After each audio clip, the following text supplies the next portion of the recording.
السلام عليكم ورحمة الله وبركاته. أعزائي المشاهدين، نشا معاكم أقدم لكم أجمل تحيات وسلام لجميع المشاهدين والمتابعين البرنامج، وأيضا أقول لكم جمعة مبارك، وأيضا أقدم برنامجي من مطبخ نشا إن شاء الله على طلباتكم دائما، فإن شاء الله ما ناسيكم، وكل حلقة على طلباتكم راح يكون.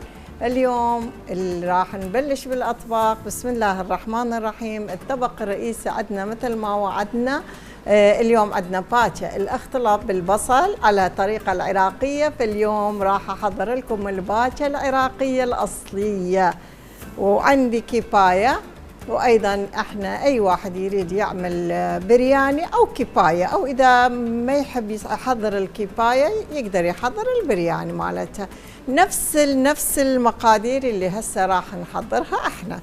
هسه نجي راح أعدل لكم شلون راح تحضروها.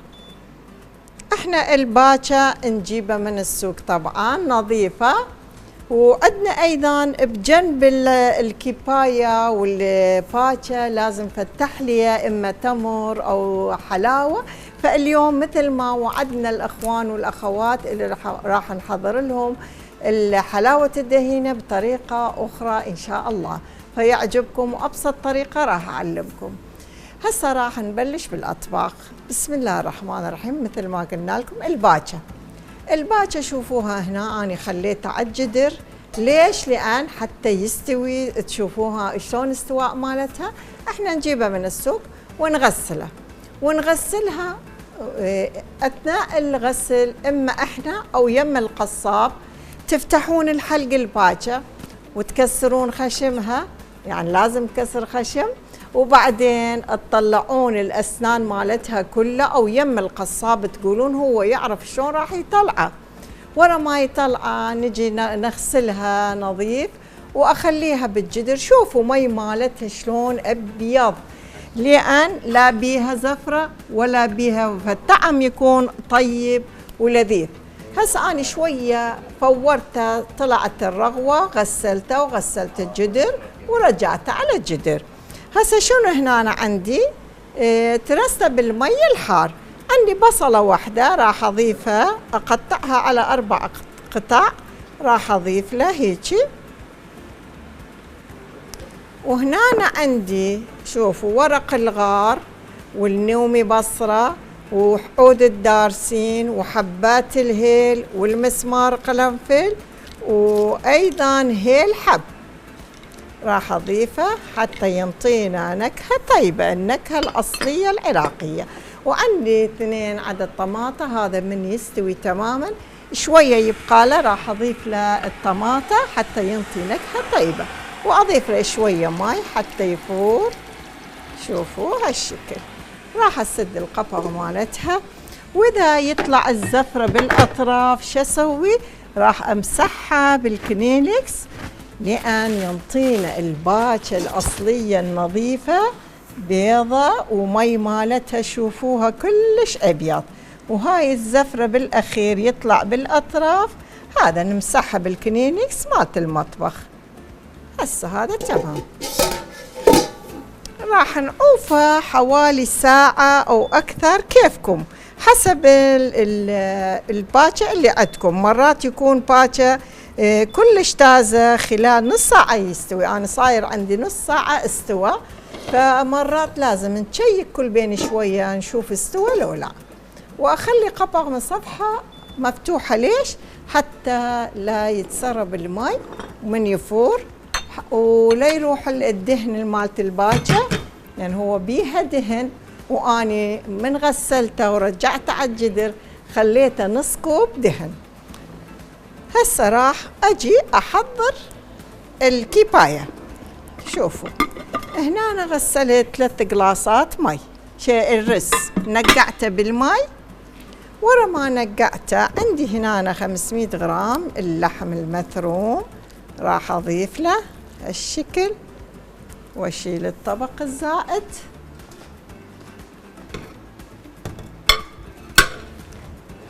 هسه راح أخلطها بالملعقة صغيرة. شوفوها هالشكل. عندي هنا اللحم مثروم، وعندي نصف كوب زيت أنا خليته على النار حتى يكون حار. وعندي هنا نصف كوب كشمش غسلته. وعندي لوز شوفوها. وعندي بهارات. البهارات مالتي شوفي شوية كاري لأن ينطي طعم كلش طيب. وعندي هنا الدارسين راح أضيفه. وهنا عندي هيل المطحون، قليل من هيل المطحون. وعندي ملح، راح أضيف الملح وأشيل الأطباق الزائدة. هذا تقدرون نفس الطريقة تحضروها وتحضرون برياني مالتها. نجي على الكرشة والكيباية.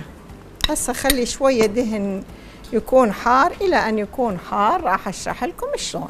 شوفوا الكيباية أيضا الكرش الخروف أنا جبته وغسلته نظيف ونقعته بالخل الأبيض والطحين وغسلته نظيف واحد واحد.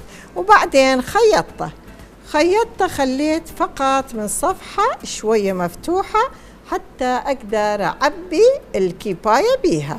وعندي شردان، وشردان تعرفون كلش طيبة، وأنا غسلته بالسكينة. أخذت قشر مالته أيضا نقعته معاهم. الكيباية من طرف مسدود من طرف مفتوح. تعرفون احنا راح من نعبي نسد الطرف الثاني. هسه بس نشوف شوية الدهن يصير حار. خلي علي درجة حرارة مالتها بسرعة يكون يتغزر. شوفوا الباج احنا حضرناه وملح مالتها موجودة راح أضيفه أيضا. بسم الله. هذا خليها على راحته يفور لأن يرادلها فور كامل. فأنتوا دائما الباجة من أخذتوها أخذوا راس أبيض حتى يشهي. ومن تفتحون حلقها نفس الباجة أعرف لا تكسروا راسها لأن المخ ما حلو تطلعوها. لأن أكو ناس مرات يقطعها كلها. لا احنا المخ نخليها بالجمجمة حتى من ناكل نفتحها هذاك ينطي الطعم طيب. فأنتوا أيضا بس أنصحكم مرة ثانية لا تخلوا حلق الخروف مسدودة أو سنونة بيها لأن ما يشهي ويطلع محلو. فإحنا دائما نحب النظافة، والنظافة من الإيمان كلكم تعرفون. فأكل أهم شيء نظافة الأكل. شوف شلون ديفور، وشوف الجمالية مالتها شلون أبيض ويجنن. شوفوها، شوفوا القراعين ما شاء الله ممرودة.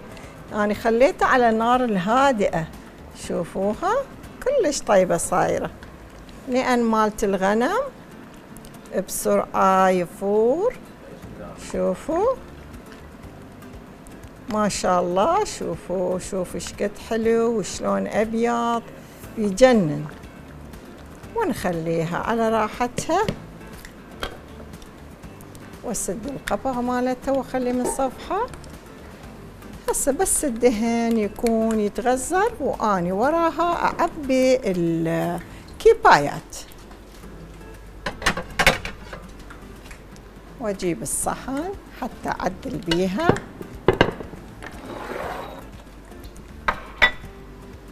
شفتوها شلون؟ بس اغزر الدهن حتى يكون بسرعة اقدر. اني مرات عندنا اتصال. اهلا وسهلا، من ويانا؟ يا اهلا وسهلا ام امير، جمعة مبارك. وعليكم السلام ورحمة الله وبركاته. حياتي ام امير. الله يسلمك. الله يسلمك يا عمري. اذا انتم زينين احنا زينين ان شاء الله يا حياتي. يا ام امير تسلمين يا عمري. نتعلم من عندي. الله يسلمكم، ربي يحفظكم، واحنا دائما بخدمتكم، واي شيء تطلبون احنا على الطلب راح نحضرها لكم باذن الله. مع القلب حبيبتي. دوما حياتي. ما تتصل وياهم. نعم.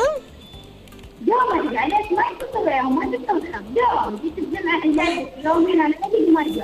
اي مرات يعني ازدحام تصير على مود هذا. شنو تطبخين انت ان شاء الله اليوم؟ يا حبيبتي اليوم ان شاء الله لي دولمة. دولمة بالعافية. دولمة مشكل لو دولمة ورق العنب؟ الريد على خير. ام امير. اي يا حبيبتي على خير. حياتي حياتي. الدولمة بالورق العنب ولا مشكل؟ لا بالورق السلك هسه. بالعافية بالسلق. بالعافية بالعافية إن شاء الله. ألف هنا والشفاء إن شاء الله. دايما يكون بيتكم مليان بالصحة والسعادة إن شاء الله. حياتي يا أم أمير، ما عندك شغلة تريدين أحضرها إليك؟ بعد قلب اريد الكيكه ما في المناسبات يرتديها. شلون؟ كيكة المناسبات إن شاء الله فد يوم. إن شاء الله فد يوم أحضرها وأقول له هذا هدية لأم أمير مالت المناسبات بإذن الله. صار دلل يا عمري يا أم أمير. نشكر اتصالك، نشكر الأخت أم أمير. فإن شاء الله أنا أحضر فد كيكة مال المناسبات بإذن الله. شوفوا، حتى لو تحبون برياني تسوون، ما تحبون الكفاية تقولون يدوخ أو تتعبون، تقدرون تاخذوا من مي اللحم وتطبقوها الرز المطبق هالشكل وراح تحضروها. نفس المواد تخلون، بس من مي اللحم تاخذوها. أنا أريد فز شوية الدهن يكون. أنا مرات اللحم بالطاوة أحمصها بالزيت، بس هالمرة أقول لكم حتى يكون لكم سهلة راح نغزر الدهن ونخلي فوقاته حتى تشوفون شلون طعم يجي من عنده فيختلف الطعم. فأنا دائما حتى مالت الدولمة بالطاوة أحضره. شوفوا هالشكل.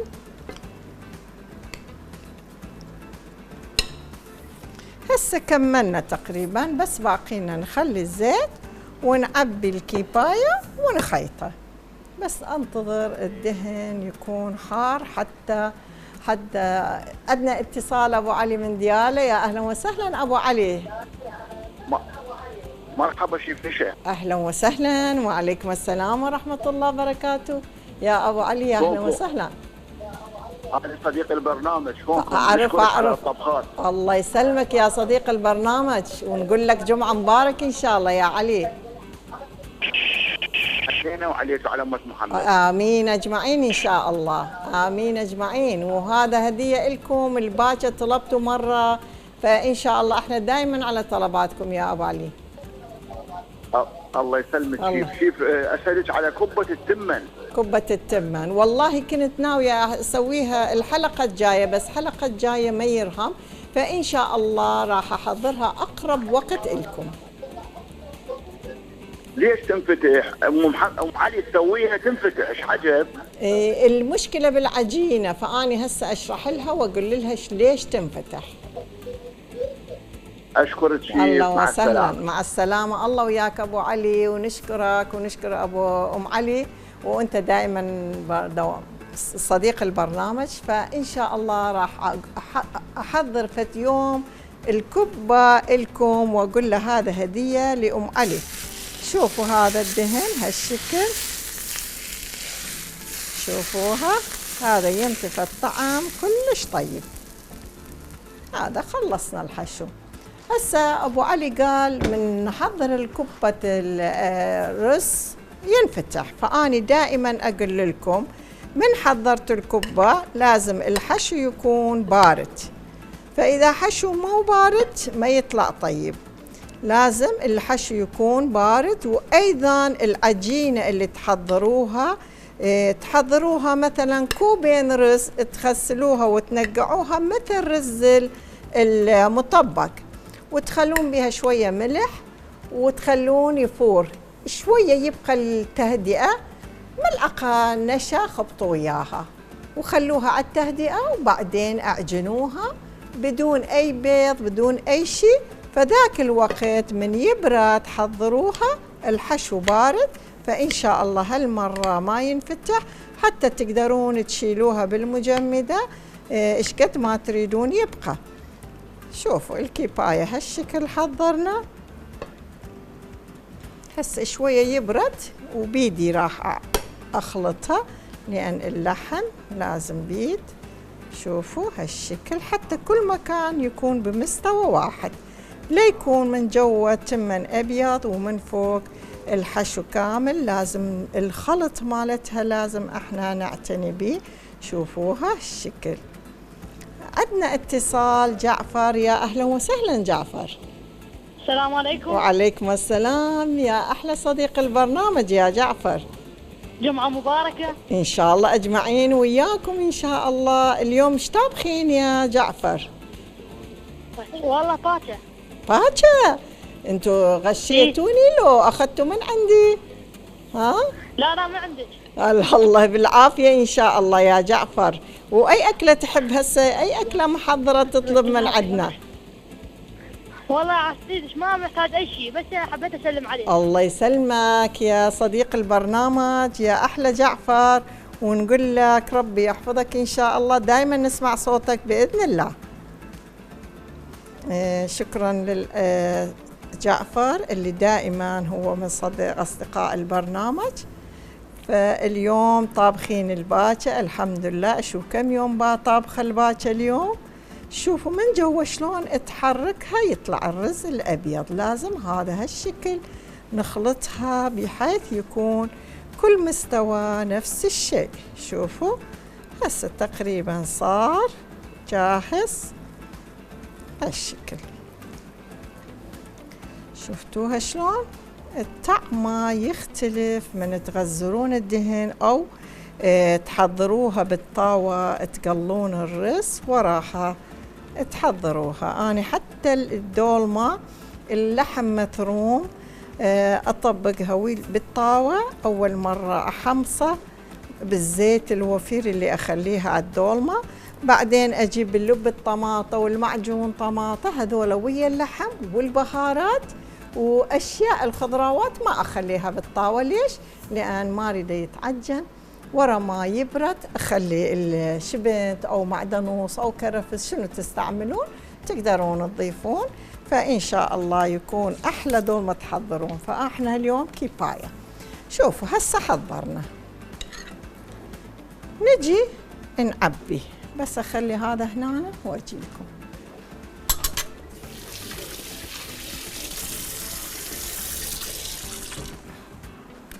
شوفوا هذا الكيباية مثل ما قلنا لكم أنا خيطته وخليته من صفحة مفتوحة. فهسه أعبي الكيباية هالشكل. شفتوها؟ وإلى أن أحضر أنا إلى أن أخيط ورا ما أعبي كلها، وراها أحضر ماي أفور وأخلي بيها الملح والحبات الهيل، وبعدين أفورها بهذا الماء. شوفوها هالشكل. أعبي كلها بعدين أخيطها. عندنا اتصال أم زينب، يا أهلا وسهلا أم زينب. السلام عليكم. وعليكم السلام ورحمة الله وبركاته. الله يسلمك. والله أرجع أحصك من زمان. حياتي. معجبة بيك. تسلمين يا. تسلمين يا. أنا من البصرة حبيبتي. الله يسلمك. كلش مذوقة أنت بطبخك بالنظافة، وأنا وياك. الله يسلمك. زين وأنا قليل وأنا هلا امسح وياك. حياتي. لكن ننظف جوا إيدنا يا بعد. الله يسلمك. الله يسلمك. والله زينة، إذا أنتم زينين احنا زينين يا أم زينب. أنا من البصرة بعد. يا أهلا وسهلا، نشكرك ونشكر أهل البصرة. حياتي تسلمين يا عمري. والله معجبة بيك، ومن تقولين يلا رفعوا ايديكم أنا مرفوعة. حياتي تسلمي. أنا أتوقع الكل لأن قدام عيني أشوفكم واحد واحد. حياتي عمري يا أم زينب. الله يسلمك يا أم زينب. بالنظافه بالنزاكه. الله يسلمكم. صحه وعافيه. امين. وعلمتينا على اشياء هواي حياتي ان شاء الله احنا بالخدمه ان شاء الله، واكلات الاخرى وطولة عمر. الله يسلمك على الكادر كله وان شاء الله للاحسن. حياتي تسلمين، واسم الكادر كادر وكلهم يسلمون عليك حياتي. حبيبتي كلش ذوق. الله يسلمك يا عمري، ما محتاجه اي اكله.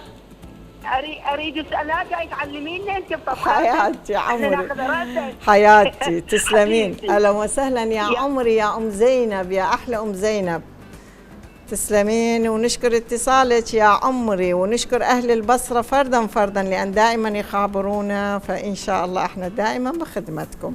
شوفوا نعبيها من صفحه حتى نخلص وبعدين نخيطه وننظف الرز مالتها هالشكل. أنا ورا ما أخيطه أغسله حتى لا يبقى التمن بي واشوفه، يعني من أخليه بالماء يتعجن دائما أغسله. شوفوا هالشكل أعبي كله، بعدين أخيطه وأغسله وأذبه بالجدر اللي بيها مي يفور وبيها حبات الهيل.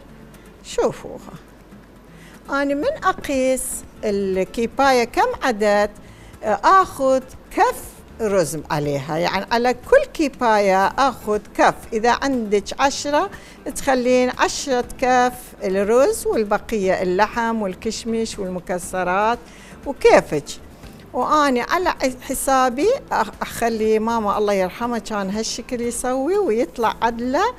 فإحنا هسه لا، إحنا خلينا هواية لأن عندنا هواية. نفس الشيء أنا قسته بالكف. شوفوها وخيطت أطراف الكرشة الكيباية هالشكل. شوفوها ما بقى لي شي، فد باقي لي عندي الشردان أعبيها أيضا شوي لأن لابس كفوف يتزحلق من إيدي. شوفوا هالشكل. هسه هذا شو اسمه كملت، راح أجي أعبي الشردان أيضا فتحته من صفحة. راح أني من صفحة أصلا ما أخيطه، أخليها لأن قليل مفتوحة فأخليها هالشكل.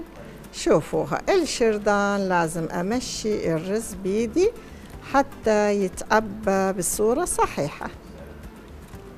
شوفوها مثل بومبار، الشردان يرادلها عناية، لازم مثل بومبار أمشيها. شوفوها هسه صار هذا تعبى، ما أريد أعبيها هواية لأن يتفكك وينفتح بعدين. هسه هذا هم أعبي، عندي 3 شردان والبقية كيباية. عندنا اتصال أم عمار، يا أهلا وسهلا أم عمار. ألو السلام عليكم. عليكم السلام. جمعة مبارك يا أم عمار. الله يسلمك يا عمري، إذا أنتم زينين إحنا زينين إن شاء الله يا عمري يا أم عمار. إن شاء الله وياكم. العيد الحلوة حياتي عمري تسلمين. تستاهلون كلش. الله يسلمكم، ربي يحفظكم، تستاهلون أكثر إن شاء الله وياكم. وشوية لو شوية ما أتحمل على اسم الله وأحبه وأتمنى أروح، الله يقسمني وياكم إن شاء الله. إن شاء الله إن شاء الله ربي يسمع منك أجمعين يا ربي. إن شاء الله وياكم. وانتم شلونكم؟ إن شاء الله زينين؟ الله يسلمك حياتي تسلمين. الله لا يسويها إن شاء الله. أنا وسلمنا على البيت فردا فردا، على العائلة كلها فردا فردا يا عمري حياتي. نشكرك. وما عندك أي أكلة؟ نعم تفضلي يا عمري. يعني في كل منطقة يصير قوي. شلون البرغل؟ اي والله. ايه اذا انت تطبخين ايه انت تطبخين البرغل شويه مو مثل رز. اذا خليتي مثلا كوبين برغل خلي 4 كواب المي. ايه كوب وتوفوا واحد. اذا كوب واحد كوبين مي وتسدي القبغ مالتها، مو مثل الرز لازم ينطبخ. وان شاء الله هالمره تحضريها وتكون احسن برغل يا حبيبتي. تسلمين الله تسلمين يا يسلمك والدة. يا عمري. يا نشكر جماعة. اتصالك ونشكر مكالمتك ونشكر الاهل فردا فردا. هسه هذا هم كملنا، راح نمسح جو ايدينا حتى نقدر نشتغل. شوفوا بالمطبخ قدام ايدكم كل شيء متوفر، الماي والخاوليات مالت المطبخ والكنيليكس. دائما حافظوا على نظافة الشغل اهم شيء. هسه هذا كملناه، الحشو حشيناه، نجي على نخيطه. اجيب الخياط، شوفوا الخيط ابره والخيط عندي. هسه بس اشيل هذني شويه باقي واجيب الطبق الثاني. اليوم ما سويت هوايه اشياء حتى تشوفون الباكه شلون احضرها. شوفوا اخلي طماطه همينه يستوي وينطي طعم للباكه. شوفوها اني ما اكسرها ولا اقطعها، فدينطي طعم كلش طيب خاصة من تاكلوها. هذا كملنا، راح نبدي نخيط الكفاية. شوفوا هسه اجيب المقص صغير واظل اخيط اللي مكان المفتوح. شوفوها هالشكل. انا خليت خيط طويل حتى يكفيني اثناء البرنامج وما احتاج للخيط. شوفوها هالشكل، بس شوية يمشي فد شي بسيط حتى لا ينفتح ورا ما اشده هالشكل. شفتوها؟ بس الفوها خيطته واشيله هنا واقطع. شفتوها هالشكل، واظل اخيط كلها. وبعدين المي عندي ديفور اخليها على المي الى ان ينطبخ تماما. قبل كان الله يرحمه ماما تخلي الأصغر وحدة بقد ملعقة صغيرة اللي يلزم، كان يخلي هذا للنموذج حتى من ياخذ وقت ينطبخ حتى يشوف انطباخ جواها تمام. ذاك الوقت كان يعرف. هذا نموذج كان يسوي الصغيرة حتى يتشيك بيها الطبخ. شوفوا هالشكل. يعني هسه هذا 2 كملته. شوفوها يعني لأن لابسة كفوف شوية يزحلق من ايدي. شوفوها أنا ما مسدة ولا مسوي عقد، جريت الخيط كله طلعت. شوفوها هالشكل. هسه كلش بسيطة، كلكم تعرفون تخيطون ملابس وتخيطون الفتشي ينشق عندكم، فهذا نفس الشيء بس شوية تنطبق. مو شرط إلا الخياط عميق، فقط نلزقه هالشكل. شوفوها. وأنا عندي حاضر طبعا. ليش؟ لأن هذا ما يستوي خلال نص ساعة، أقل من فد ساعة. أنا هسه هذني كملت. عندنا اتصال أم دلال من بغداد. يا أهلا وسهلا أم دلال، تفضلي يا عمري.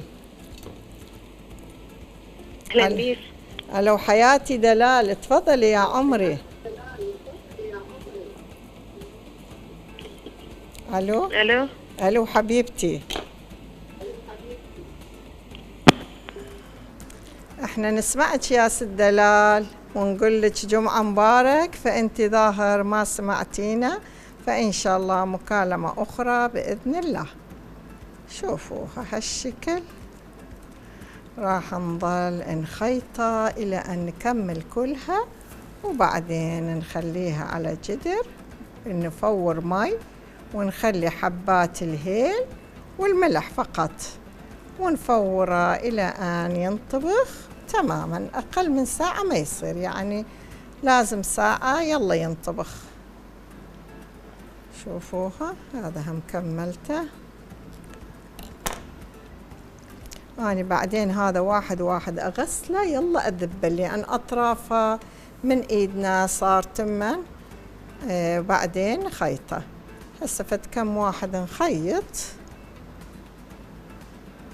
شوفوا هالشكل.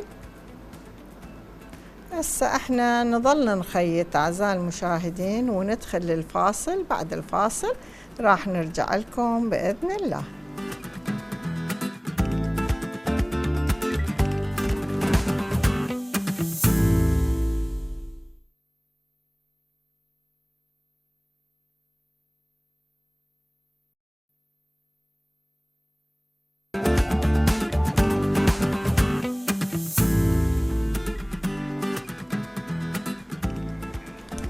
أعزائي المشاهدين، بعد الفاصل القصير رجعنا لكم نشيك الباجة مالتنا. شوفوا الريحة مالته يجنن، والشكل والطعم ما شاء الله. اللحم ممرود، وريحة البصل وريحة الهيل يجنن.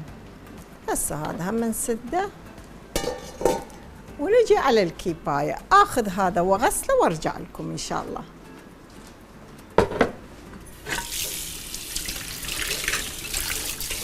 مثل ما قلنا لكم راح أغسله واحد واحد حتى الرز مالتها يروح لا يتعجن. شوفوا هالشكل راح عجنته وخلصته، وبعدين راح الكفاية هالشكل وصار جاهز. شفتوها؟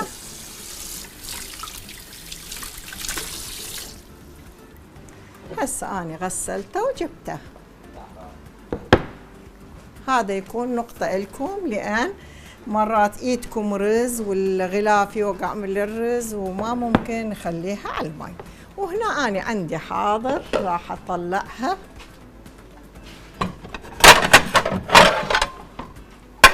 راح هذول أطلعهم وأزود المي الحار حتى يفور عندي. شوفوا راح أطلعه واحد واحد. شوفوا ما شاء الله شلون مستوي وصاير كلش زينة. شوفوا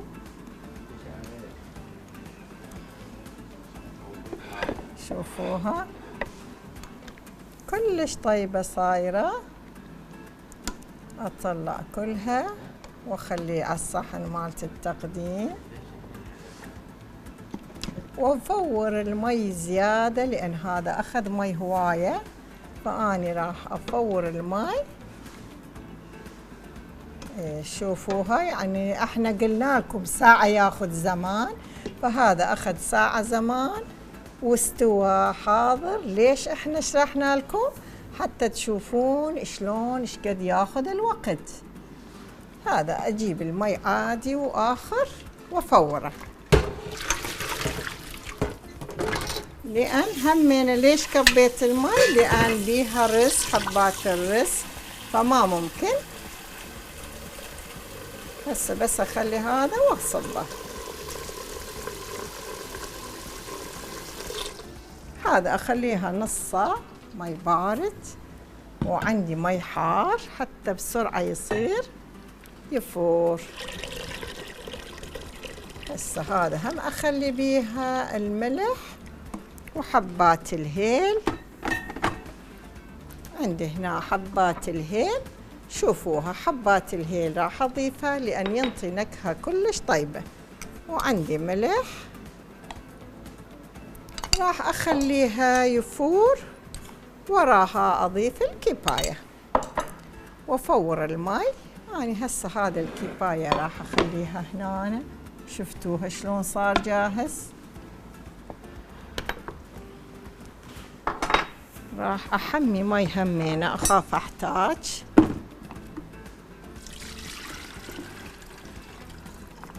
راح أجي أحضر الحلاوة الدهينة.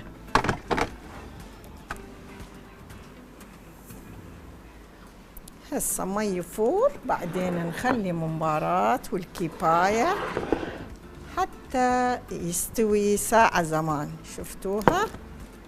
راح أقبض وأخليها على النار عالي. هسه أخليها يفور، ورا ما يفور أخلي الكيبايات. هسه أجي أحضر اللي عندي الحلاوة الدهينة، كلش سهلة وبسيطة نفس الوقت. شوفوها هسه شلون راح نحضر. خلي أمسح شوية. أنا حضرت صحن كبير بالفرن، خليته لأن هسه أخذت الأشياء قليلة. هسه شوفوا أنا قسته بهذا المقياس، عندي كوب ونص حليب دافئ، هذا أنا حميته هسه صار دافئ. وعندي هنا 5 أكواب سكر، نفس الكوب أنا قسته. راح أخليها وراح أحرك إلى أن يموع السكر. شوفوها هالشكل، إلى أن يموع السكر شوية. شوفوا 5 أكواب من هذا أنا اللي قسته، 5 أكواب من هذا سكر، فكوب ونص حليب. أي كوب تستعملون، أنا هسه حضرته بالفرن أكبر من هذا، كله قسته نفس الكوب. شوفوها عندي هنا كوب وربع زيت، هذا هم أضيفه. شوفوا كلش سهلة وبسيطة. وعندي نصف كوب الراشي، نفس الكوب اللي أنا قست بيها. شوفوا طعمه يطلع كلش طيبة، خاصة بالراشي. وعندي باكيت فانيليا راح أضيف له، أو إذا تحبون فانيليا سائلة شنو عندكم تقدرون تضيفون. شوفوا هالشكل راح أحركها إلى أن يموع السكر. شوفوا كلش سهلة وبسيطة. وهنا عندي جوز الهند، هذا بالقعر الطبق، وراح أشيل الأطباق الزائدة. وما شاء الله اللي عندي بالفرن بقى شوية يستوي تماما. راح أعلي شوية نار مالتها حتى بسرعة، لأن أنا صار لي يمكن 3 ساعات وشوية مخليها على الفرن لأن ياخذ وقت. وعندي صحن، شوفوها أنا دهنته بالدهن الحر. إذا أنتم تحبون دهن الحور، يعني دهن الحور ينطي نكهة كلش طيبة. وعندي جوز الهند، راح أفرش تحت من جوز الهند هالشكل. عندنا اتصال أم عقيل، يا أهلا وسهلا أم عقيل.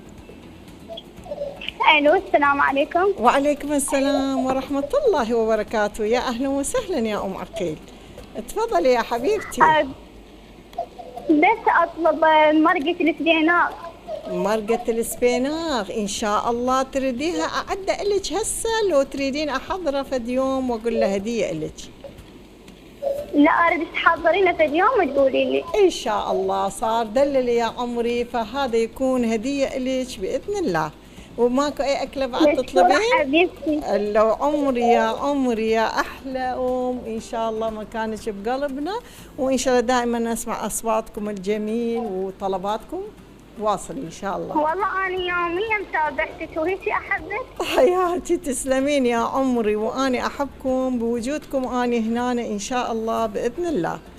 حياتي يلا مع السلامة. مع السلامة عمري. نشكرك، نشكر اتصالك. هسه أنا خليت 5 أكواب نفس الكوب اللي قست بيها، وعندي 4 كوب طحين. أنا طحين على راحتي أخليه وأشوف إيش قد ياخذ الطحين كله، لو لا مرات ياخذ كلها مرات لا. شوفوها هالشكل.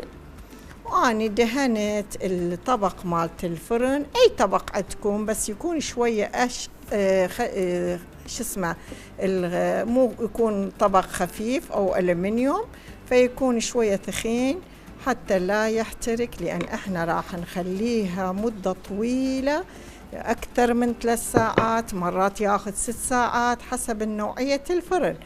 تخليها على النار هادئة، كلش هادئة. أنا شوف كم ساعة خليت على الهادئة، بس هسه مستعجلة أريد شوي يتحمص، فعليت النار حتى يتحمص الفوق أقدر أقدم. شوفوا هالشكل مثل كيكة، شوفوها. بس إشقد ما يجي من إيدنا نحركها، لأن بيها زيت هواية وبيها حليب والسكر. وإذا أنتوا تحبون طعم اللوزينة أو أي طعم تحبوه، أنا أحبه بالفانيليا، كلش طيبة يطلع. شوفوها هسه صار جاهز. شوفوا القوام مالتها هالشكل مثل عجينة الكيك. شوفوا بسرعة صار، ما يحتاج أي شيء. شوفوها هسه راح أفرغها على الطبق. بسم الله. شوفوها هالشكل. راح أفرغ كلها. عندنا اتصال آخر من سيد أحمد من كركوك. يا أهلا وسهلا سيد أحمد. ألو. السلام عليكم. وعليكم السلام ورحمة الله وبركاته. أهلا وسهلا. الله يسلمك يا سيد أحمد يا صديق البرنامج، أشكرك. بارك الله بوجودك. بارك الله فيكم، يا أهلا وسهلا. أي طلبات احنا بالخدمة؟ خادمة ربك. أريد دولمة. الدولمة والله هم صغيرونة اللي جنة وطلبة، وإن شاء الله فريق اليوم راح أحضرها أقرب وقت بإذن الله. إن شاء الله. لأن أنا بكرة باكر عندي مقلوبة، فهذا صار لهم هواية طلبوا، فإن شاء الله حلقة الجاي بإذن الله أعطيكم وعد راح أحضر لكم في الدولمة كلش طيبة، وأقول لها هدية لك. الحجية قاعدة مغابية تلفزيون قالت لها سلمنا سلمنا. من دويته. إن شاء الله إن شاء الله بإذن الله. وحجية همينة تعرف تطبخ ما شاء الله، إن شاء الله ربي يطول عمرها بإذن الله. الله يسلمها، ربي يحفظها لكم إن شاء الله. الله يسلمك يا سيد أحمد، والله يسلمك. واحنا هم نشكره، بوسي ايديه بدالي وقولي لها هاي من شيف ان شاء الله احضرها باذن الله. تسلمين. بارك الله فيك. بارك الله بيك يا سيد احمد. نشكر متابعتكم ونشكر اتصالكم. هسه كملنا الحلاوه، راح شو نسوي هسه؟ راح اقول لكم راح شو اسوي. خلي أول شيء أمسح، لأن مزاجي ما تمام إذا جو إيدي وسخ. شوفوا هسه راح أمسح كل الأماكن.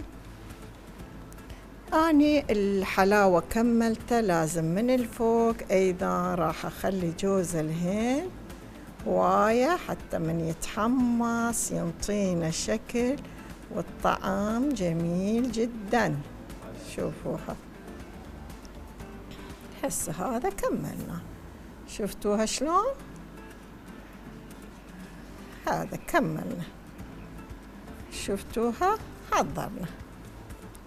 راح امسح جو ايدي وابدل كفوفي لان خبصتني، واطفي الباكة. هسه اني طفيت الباكة لان صار. وهذا حلاوة راح اخليها على النار هادئة جدا. أول شي راح أجيب الحلاوة اللي بالفرن حتى تشوفوها شلون صارت ويجنن. بسم الله. راح أجيبها إن شاء الله. شوفوا لونه ذهبي ما شاء الله ما شاء الله. شوفوا هذا حلاوة كلش طيبة صارت. هسه هذا كملنا.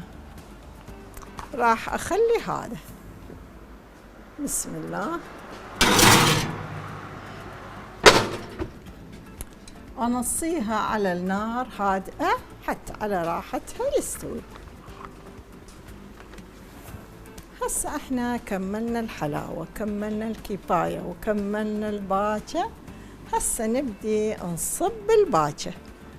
خلي ألبس كفوفي وأشوف هنا المي شوية باقي ديفور، حتى ألبس كفوفي ديفور وأخلي الكفايات على النار حتى يستوي. شوفوها هسه صار كل شي عندي جاهز. بسم الله. شوفوا راح أخلي الكفايات أعدلها بيدي هالشكل وأخليها على الماي حار يفور. شوفوها شلون ديفور. هذا أخليها هالشكل. هسه صار عندي الكفايات حاضرة، وهذا هم كل بين شوية أحركها حتى إلى أن يستوي. وعندي 3 شردان وأخليها هالشكل. هسه هذني كملناه. هسه هذا نخليها مفتوحة شوية ديفور، لازم مي هواية حتى يستوي الكفاية. هسه أشيل الأطباق الزائدة. شوفوها هسه صار حاضر. واحد يقول من أسوي باكة انخبص. الباكة كلش سهلة، أسهل أكلات شنو هي؟ بس الشوربة تشريب تحضروها وتخلوها. هسه راح نشرح عن الباكة. واجيب الطبق. هسه راح أصبه. يا بسم الله. هسه راح نصبه.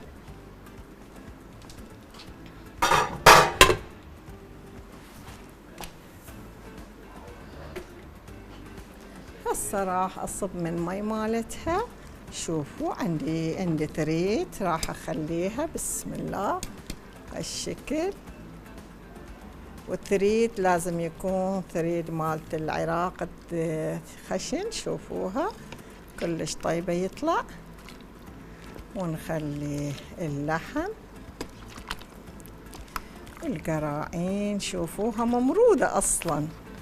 شوفوها كلش طيبة صايرة. يعني الباكة لازم هيك تصير.